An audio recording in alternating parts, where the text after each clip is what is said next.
आज पुनः एक बार आप सबों को हमारे YouTube चैनल मैथमेटिक्स दुनिया में स्वागत है। और मैं ट्रिगोनोमेट्री पार्ट 2 पर आज चर्चा करना चाहूँगा, क्योंकि लास्ट टॉपिक में हमने देखा था ट्रिगोनोमेट्री पार्ट 1 में कि हम लोग बेसिक पर चर्चा किए थे ट्रिगोनोमेट्री का, और ये बताया कि किस तरह से कॉन्सेप्ट आया। आज हम लोग जब उसके बेसिक पर चर्चा किए ट्रिगोनोमेट्री का और ट्रिगोनोमेट्री रेशियो तक हम बताए थे, आज हम लोग उसके आगे चर्चा करेंगे और देखेंगे किस तरह से फॉर्मूला का निर्माण हुआ, किस तरह से जैसे हम लोग यूज करते हैं sine square theta plus cos square theta is equal to 1, sec square theta minus tan square theta is equal to 1, cosec square theta minus cot square theta is equal to 1, tan theta is equal to sine theta by cos theta, ये कैसे लिखा गया। साथ ही हम ये देखेंगे कि sine theta into cosec theta is equal to कैसे 1 आ जाता है। तो आइए हम सब आज इसी टॉपिक पर चर्चा करते हैं, ट्रिगोनोमेट्रिक पार्ट 2। तो जैसे कि हम लोगों ने ट्रिगोनोमेट्री रेशियो देखा था कि कुल sine theta is equal to P by H, cos theta is equal to B by H, tan theta is equal to P upon B, cot theta is equal to B upon P, sec theta is equal to H upon B, और cosec theta is equal to H upon P. ये कुल मिलाकर के 6 trigonometric ratio जो हमने पिछले topic में पढ़े थे ट्रिगोनोमेट्री पार्ट 1 में, ये है ट्रिगोनोमेट्रिक रेशियोज, यानी कि इसको हम लोग हिंदी में कहते हैं त्रिकोणमितीय अनुपात। त्रिकोणमितीय अनुपात ये कुल मिलाकर के 6 है। तो आप यहां देख सकते हैं कि अगर हम p बाय h को अगर हम मल्टीप्लाई कर दें h बाय p से, तो h और h कैंसिल हो जाएगा, p और p कैंसिल हो जाएगा, p इज इक्वल टू कितना हो जाएगा 1। तो इसका मतलब ये हुआ कि p बाय h को तो हमने साइन थीटा कहा है, और h बाय p को हमने कोसेक थीटा कहा है। तो sine theta into cosec theta is equal to 1, ये एक फॉर्मूला बन गया। इसी तरह से अगर हम चाहेंगे कि कोसेक को साइन के फॉर्म में कन्वर्ट करें, तो cosec theta is equal to हो जाएगा 1 अपॉन साइन थीटा। या फिर अगर हम चाहेंगे कि साइन थीटा को कोसेक के फॉर्म में कन्वर्ट करें, तो sine theta is equal to 1 upon cosec theta, ये हो गया। दूसरा में अगर हम देखते हैं कि b by h into h by b, तो b कैंसिल हो जाएगा, h कैंसिल हो जाएगा, इज इक्वल टू कितना हो जाएगा 1। तो यहां पर b बाय h का मतलब होता है cos थीटा और h बाय b का मतलब होता है sec थीटा। देख सकते हैं यहां पर ट्रिगोनोमेट्रिक रेशियो, तो इज इक्वल टू कितना हो गया 1। देखिए, तो ये जो है एक फॉर्मूला बन गया कि cos into sec is equal to 1। इसका अर्थ ये हुआ कि अगर हमको sec थीटा को cos के फॉर्म में कन्वर्ट करने का जरूरत पड़ गया, तो हम लोग लिख सकते हैं 1 अपॉन cos थीटा, या फिर cos को अगर sec के फॉर्म में अगर कन्वर्ट करने का जरूरत पड़ गया, तो हम लोग लिख सकते हैं cos theta is equal to 1 upon sec theta, क्योंकि दोनों एक दूसरे का रेसिप्रोकल होता है। तीसरा में अगर हम देखेंगे कि p अपॉन b और इनटू b अपॉन p, अगर इसको रेसिप्रोकल कर दे तो ये p कैंसिल, b कैंसिल, तो कट जाएगा, तो पूरा 1 आएगा। इसका मतलब ये हुआ कि p बाय b को तो हमने तो tan थीटा कहा है, और b बाय p को हमने cot थीटा कहा है, तो tan theta into cot theta is equal to 1 हो जाएगा, है ना। तो इस तरह से हम tan cot के रेसिप्रोकल, cot tan के रेसिप्रोकल, अगर हमको जरूरत पड़ गई कि cot theta is equal to क्या होगा और tan के फॉर्म में लिखना है, तो हम लोग इसको cot theta is equal to 1 upon tan theta लिख सकते हैं। या फिर tan को cot के फॉर्म में लिखना है, तो tan theta is equal to 1 upon cot theta लिख सकते हैं। इस तरह से 3 फार्मूला हो गया। चौथा में हम लोग देख सकते हैं कि हम जानते हैं कि p बाय b को हमने tan थीटा कहा है, या फिर यूं कह दे कि tan theta is equal to p by b होता है। अगर आप चाहें तो h से न्यूमरेटर और डिनोमिनेटर में डिवाइड कर दें, तो क्या हो जाएगा, p बाय h हो जाएगा और b बाय h हो जाएगा। देखिए, अब यहां से आप देखेंगे p बाय h को हमने साइन थीटा कहा है और b बाय h को हमने cos थीटा कहा है। तो इस तरह से एक फॉर्मूला बन गया कि tan theta is equal to sin theta upon cos theta.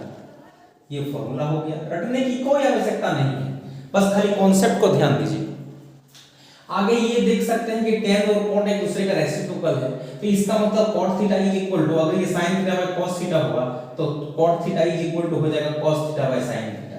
तो इस तरह से अगर हम लिखना चाहें cot थीटा को sin cos फॉर्म में, तो cot theta is equal to हो जाएगा cos theta upon sin theta, ये लिखा है।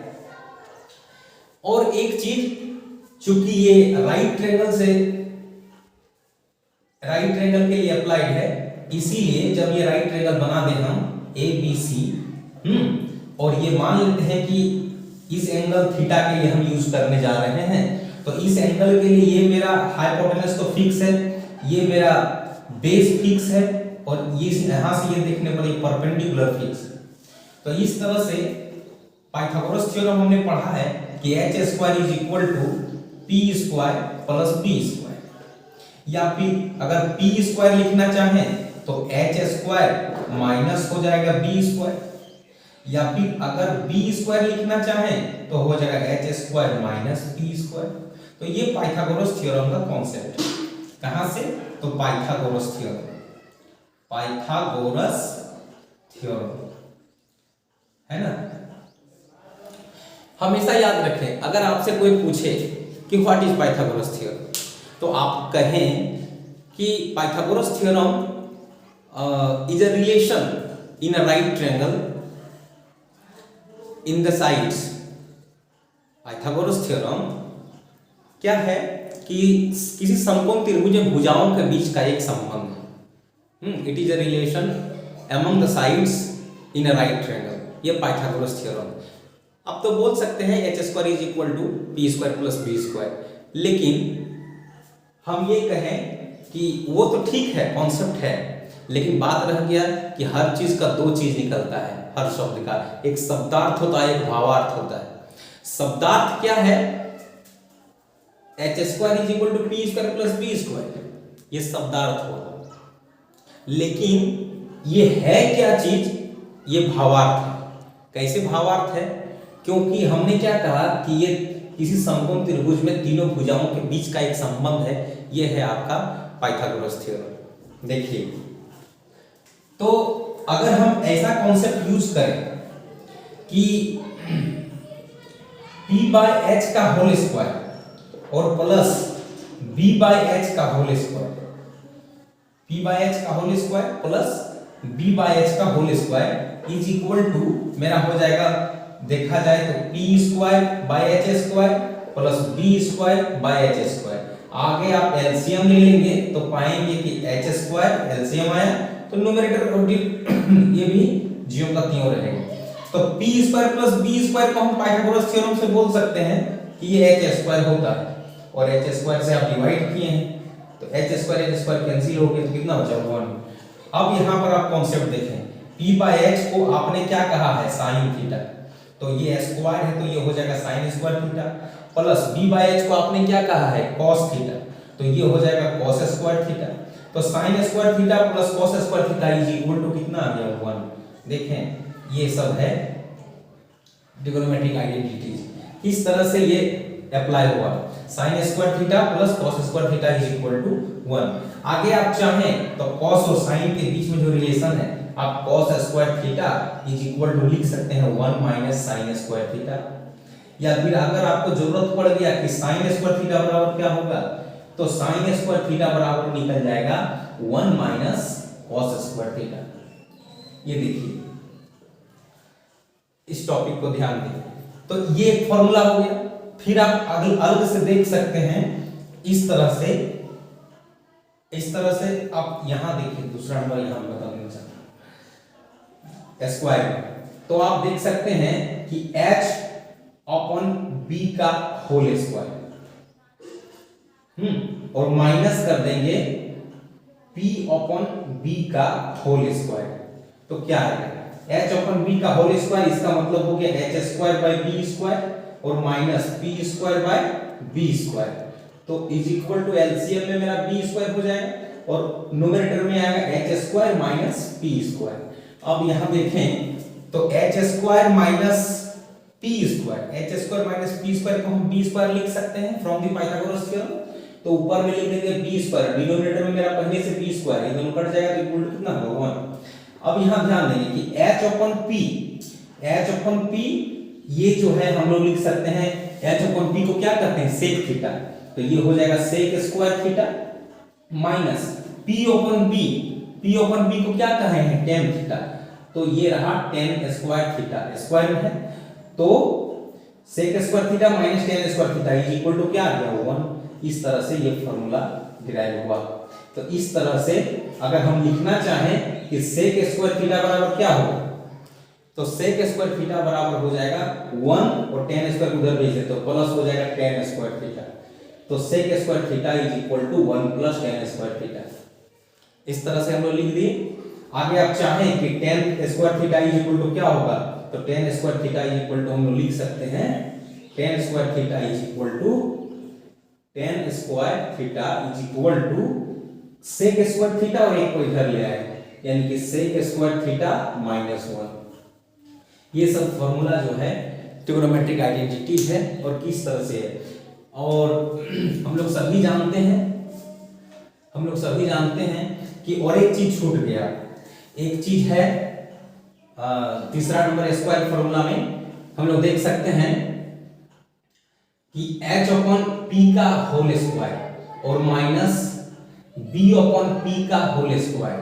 तो इस तरह से आप देखेंगे कि एलसीएम में मेरा p स्क्वायर हो जाएगा और ऊपर में आएगा h square minus b square और h square minus b square को हम लोग p स्क्वायर लिख सकते हैं, p square divided by p square तो इज इक्वल टू कितना आएगा 1 और h बाय p को आपने क्या कहा है कोसेक थीटा, तो हो जाएगा cosec square theta minus b by p को क्या कहा है, b बाय p को आपने कॉट थीटा कहा है, b बाय p को आपने कॉट थीटा कहा है तो cot square theta is equal to 1। तो इस तरह से आपने फॉर्मूला देखा। तो क्या क्या सीखा आपने आज, ये सीख गया कि sine into cosec is equal to 1 angle लेके sine theta into cosec theta is equal to 1, cos theta into sec theta is equal to 1, tan theta into cot theta is equal to 1, tan theta is equal to sin theta by cos theta, cot theta is equal to cos theta by sin theta. ये सब multiplication के form में और squaring के form में अगर देखा जाए तो एक formula sin square theta plus cos square theta is equal to 1 है ना, sin square theta plus cos square theta is equal to 1। आप चाहें तो ये sin और cos के बीच में एक रिलेशन है प्लस में, लेकिन अगला जो रिलेशन है वो sec और tan के बीच में, इसलिए sec square theta minus tan square theta is equal to 1 है ना। और अगला जो है cosec square theta minus cot square theta is equal to 1। तो आपने स्क्वायरिंग में तीन फार्मूला देखा, sin स्क्वायर थीटा और cos square theta is equal to 1 plus में, और sec का tan से कनेक्शन है और cosec का cot से कनेक्शन है। तो इसलिए स्क्वायरिंग में तीन फार्मूला ये आप याद रख सकते हैं। आप चाहे तो इसका स्क्रीनशॉट ले लें या तो आप लिख सकते हैं इसको, ठीक है। नेक्स्ट वीडियो पर हम चर्चा करेंगे कि किस तरह से साइन 10 डिग्री का वैल्यू जो है वो cos 80 डिग्री के बराबर कैसे हो जाता है।